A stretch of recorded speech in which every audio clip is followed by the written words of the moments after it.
Digital marketing నేర్చుకుని AI tools వాడుతూ డబ్బులు సంపాదించాలనుకుంటున్నారా? ఈ నెంబర్కి కాల్ చేయండి.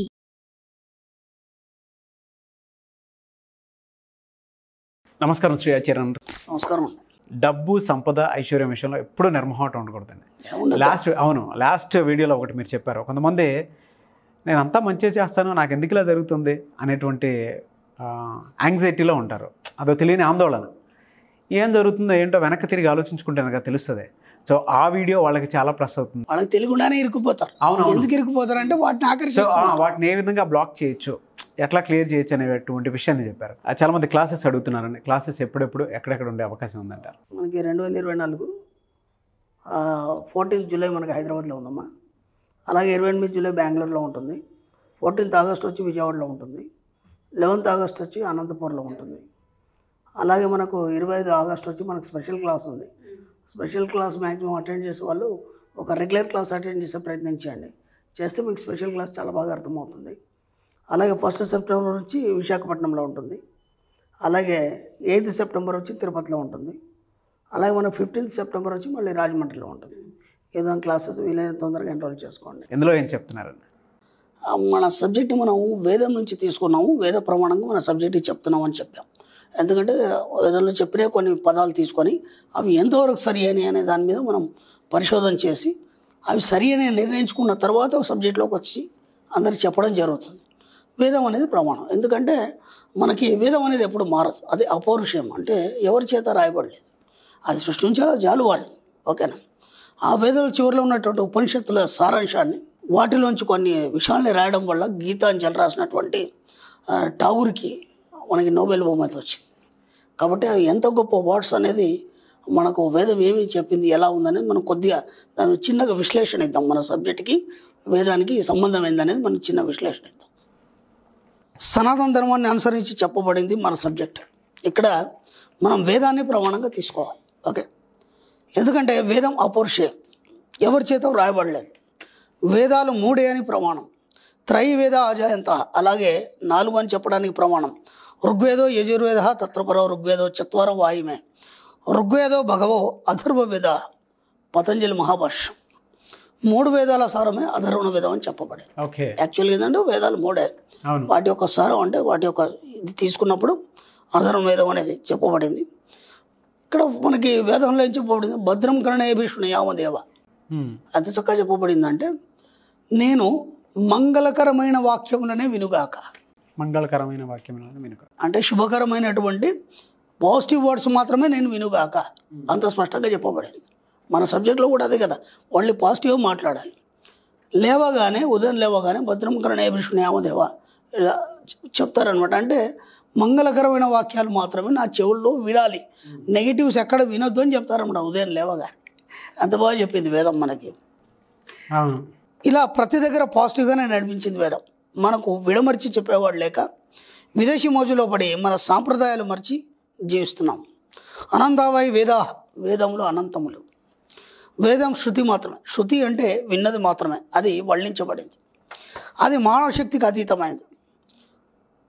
ఉపనిషత్తులని అందలి అతి చిన్న విషయాలను ఆంగ్లంలో వ్రాసిన రవీంద్రునికి గీతాంజలి నోబెల్ ప్రైజ్ ఇచ్చింది. అన్నం బ్రహ్మేతి వజనాత్, అన్నం బ్రహ్మ అని తెలియజేయుచున్నది. అన్నం ప్రాణమున్నా పానమావు, ఉచ్ఛ్వాస విశ్వాసాలు అన్నమే అన్నమావు, ప్రణం ప్రజానం అన్నమే ప్రజలు సృష్టించినది.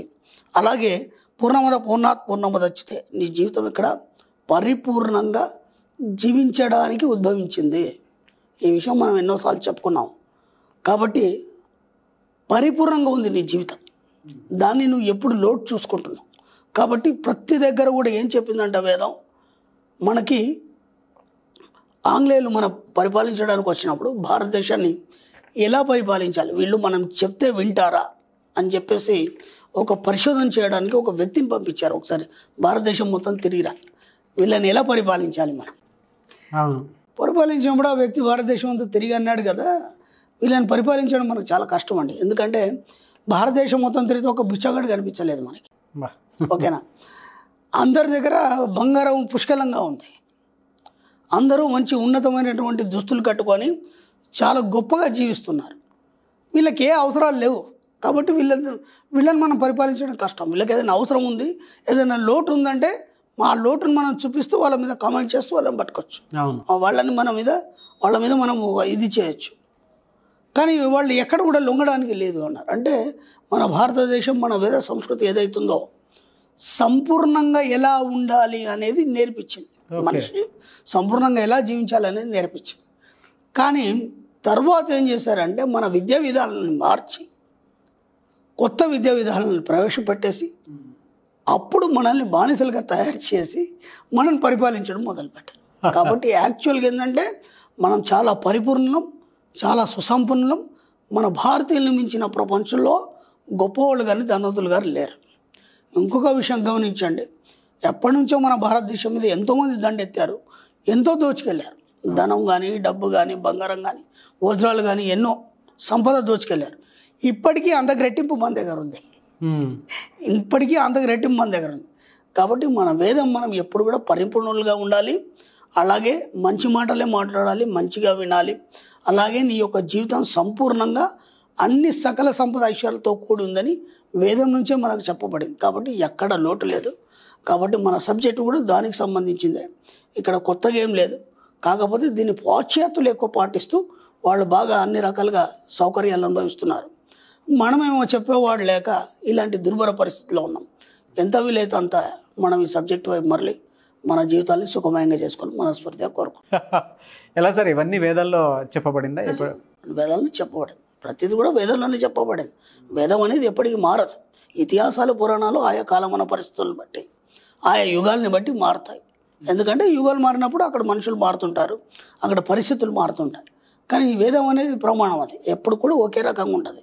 ఎన్ని యుగాలు మారినా, ఏం మారినా సరే వేదం మాత్రం ప్రమాణంగా అలాగే ఉంటుంది. అలా చెప్పింది సత్యం, నిత్యం. వేదాన్ని మించి ప్రమాణం ఇంకోటి లేదు. కాబట్టి మన సబ్జెక్ట్ కూడా మ్యాక్సిమం అక్కడి నుంచి తీసుకోబడింది. దానికి తగ్గట్టుగానే మన సబ్జెక్ట్ ఉంటుంది. దాంట్లో చెప్పింది మనం చెప్తున్నాం, అంతకంటే కొత్తగా ఏం చెప్పండి. అందుకే అంటుంటారా మనం ఏ నాలెడ్జ్ తీసుకున్నా అదే ఋషులే ఎంగిలి అని. ఋషులే ఎంగిలి కదా. కాబట్టి ఇది ఎప్పటికీ నిలిచి ఉంటుంది ఈ సబ్జెక్ట్. దీంట్లో ఇంకేం ఆలోచన లేదు. ఇక సత్యం కాబట్టి సత్యం ఎప్పుడు నిలిచే ఉంటుంది. బట్ సబ్జెక్ట్లో మాత్రం మీరు చెప్పిన విధంగానే ప్రతి దాంట్లోనూ పాయింట్ పురాణాల నుంచి తీసుకున్న, వేదాల నుంచి తీసుకున్న, వేదం నుంచి తీసుకోబడ్డది మాత్రమే. లేదండి, కొన్ని అంటే మనం నుంచి ఇతిహాసాలు అంటే మారుతుంటాయి. అప్పుడు మారుతుంటాయి. అవి కాలానుగుణంగా యుగయుగాలుగా అవి మారుతుంటాయి, చరిత్రలు మారుతుంటాయి. కానీ వేదం అనేది ఎప్పుడు మారదు. వేదం సత్య ప్రమాణకంగా ఎప్పుడు ఒకే రకంగా ఉంటుంది. కాబట్టి అది నిజం, సత్యం, అదే సత్యం. అంతకు మించి ఇంకోటి వేదం అంటేనే సత్యం, సత్యం అంటేనే వేదం. ఇంకా దాంట్లో ఎలాంటి మార్పు ఉండదు. కాబట్టి దాన్ని తీసుకొని మనం చెప్తున్నాం మన సబ్జెక్ట్. కాబట్టి దాంట్లో ఇచ్చినటువంటి కొన్ని పదాలు తీసుకొని దానికి అనుగుణంగా ఈ సబ్జెక్ట్ అంతా అనుగుణంగా తయారు చేయబడింది. ఇది మన సబ్జెక్టే, ఇది పాశ్చాత్యులది కాదు. మన వాళ్ళ దగ్గర ఈ సబ్జెక్టుని దొంగిలించి పాశ్చాత్యులు దాన్ని అనుభవిస్తున్నారు.